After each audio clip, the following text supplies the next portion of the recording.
Good afternoon and welcome back to the Model Makers Workshop. Now I've progressed on, as I said I would, just to show you what I've been doing. So that was the base cut out, glued on. Then this one overlaid on top of that. It's had a couple of coats of the universal enamel varnish, which is this, to seal it. And these, I found out, they are called, it's called a siding. And what it is, I looked it up on Google and it said that they are for waterproofing. Basically, it's a corrugated piece of steel that goes along the top to stop the ingress of water. So that's what it is. I've never heard of it before, but there you are. You learn something every day. So we've got one layer, two layers on a piece of card. You can see the thickness of the card there. That's done. One of the sidings is fitted on already. I've cut that out. You have blue lines on here. So the spaces in between the blue lines is where it goes. Now I did tell you that I'll show you how I cut this out. So I glue it onto a board, a piece of card, and then I start cutting. Now what I do is I put it down like so and line up, and I use my trusty Stanley knife to push down hard in and pull forward, and I usually give it about 3 passes like so. And just make sure that one's done there. I have done some of these prior to filming because I'm sure you didn't want to see me cutting hundreds of these. There are hundreds to cut actually, because all the front of the building and all the rest of it has got to have it, but I think what it is to get the effect, and it's the best way of doing it. And of course it's a very cheap way of doing it as well, really. Yeah, you could probably go out and buy a piece of a kind of a styrene sheet with already got that shape on it, cut it out and glue it on, but that's not card modelling, is it really? So it's whatever. This is because I wanted to have a go at card modelling. So we've got that in there like so, and then we can just put the knife blade down in and cut away, and there we go. So we've got that. So I'll show you now what I do to get those. I'll move that can out the way, the ruler away, put the knife there for a second. Right, okay, now I don't use the ruler for this next bit. I just put it down in, push down into the card, turn it round, line up the blade, push down into the card, and it comes out just like a tooth in a comb. So I'm going to cut these out very quickly because we want to glue that bit on. So we might as well do that whilst that's it, and then we can move the model on a bit further. It doesn't actually take long to cut these bits out. I do use a fair bit of force, so make sure you keep everything out the way so you don't accidentally slip or whatever. If there's a little piece left inside, all I normally do then is just get it out with the knife. So there we are. Yep, so I think this is going to turn out to be a good model. Yesterday I didn't have a lot of success with every single thing I did, but today, because of some of the bits I rectified yesterday, I've managed to have a bit more success. So I have to get this model built before Christmas because I need it, because I want to enter it into a competition at my club. So I need it done for that. As you can see, sometimes it leaves bits in because it hasn't cut through, but it's quite easy to rectify that and bring it up to there, so you can see this comb effect that it's having. So this is the way really that you kind of can reproduce the kind of corrugated metal. It's a square as opposed to the other shape of corrugated metal. But I think it'll look quite good when it's done. I'm going to do something a bit different to what I did last time, because last time I just cut the piece of paper that went across this piece here, and I didn't spray anything over it to seal it, and I lost a lot of the colour because I got it so wet with the glue, and that's what happened. But I did rectify it with paint later, so all would not be lost if you were really up against it. You can get out of it by painting over it, and it doesn't look too much out of place. I didn't spend hours painting it nicely. It was just a quick coat of paint to see if I could pull it back if I really needed to. And I think yes, you could. And I don't think painting is cheating anyway, because there'll probably be some weathering done to it, various other bits later on anyway, so that's what we'll be doing. So just clear out the little bits in there.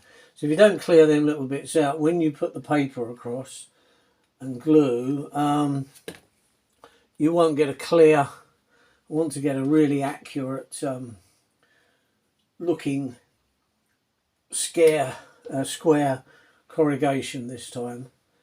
It wasn't that clean last time, but now I'm going to do it a little bit different and a bit more kind of skill, because I've done it once, so I should be able to do it properly this time.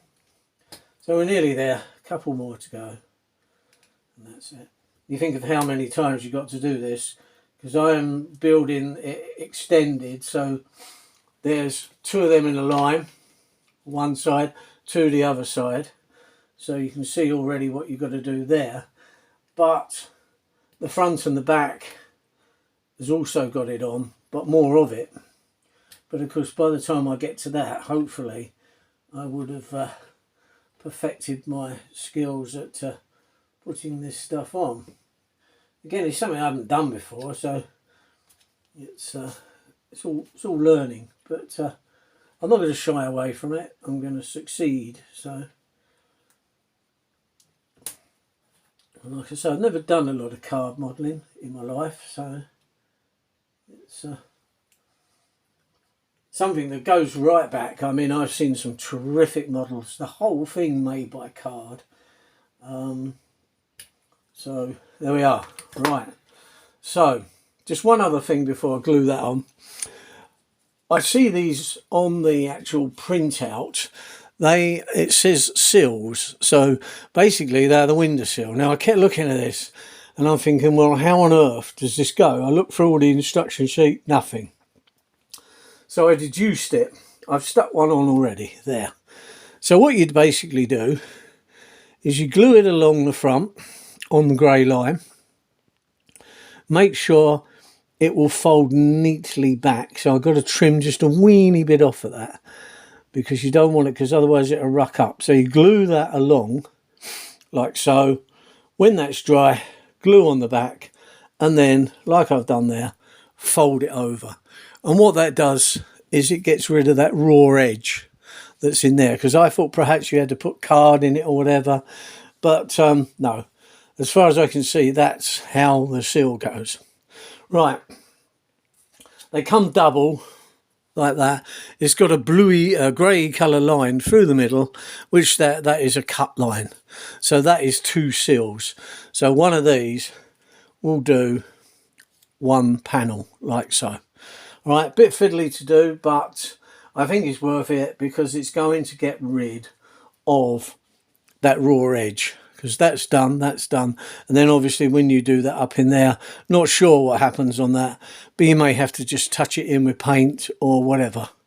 Because what happens once you've put the paper over and it's formed, you cut that off level with the top, so that bit disappears. All that's doing is holding them all together like a comb. Right, so this one now will go here, like so. The gap in between, because obviously there is a buttress that goes there, which is like the one on here. Okay, so that will neaten that up as well. Right, so the easiest way to do this is to get my trusty tube of glue.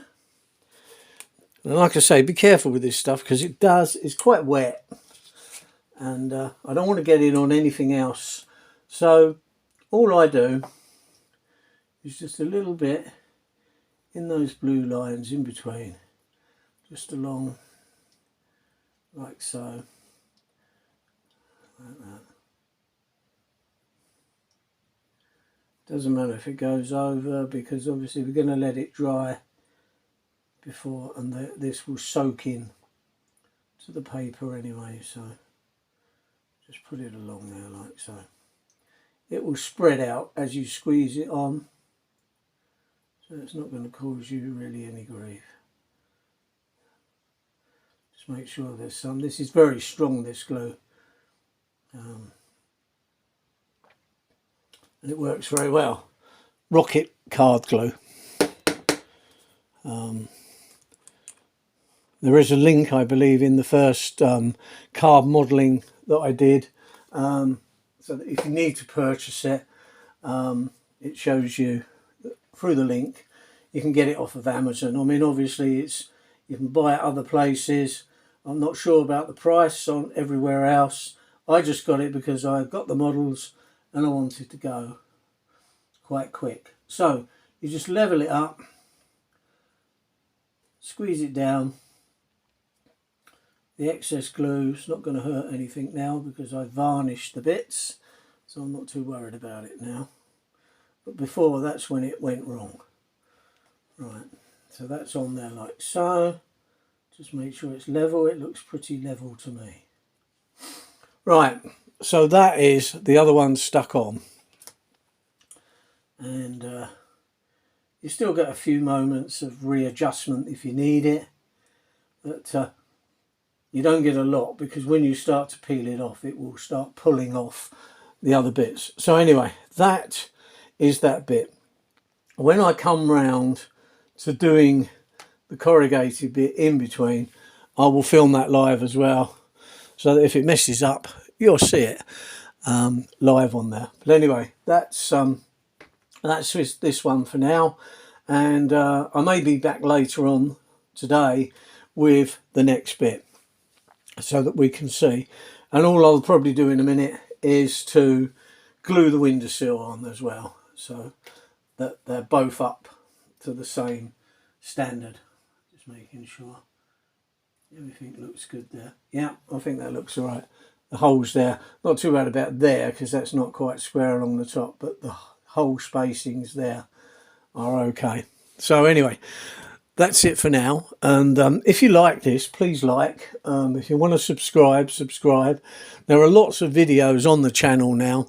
I think there's about 272, all different model making, even watching full size stuff run. It's mainly railway orientated. There are boats on there and some various other bits and pieces that so it's all to do with modelling of some description, and railways is the main topic, but not the whole topic. So have a look through. There might be something there that does interest you. So anyway, I'll see you in the next video, and bye for now.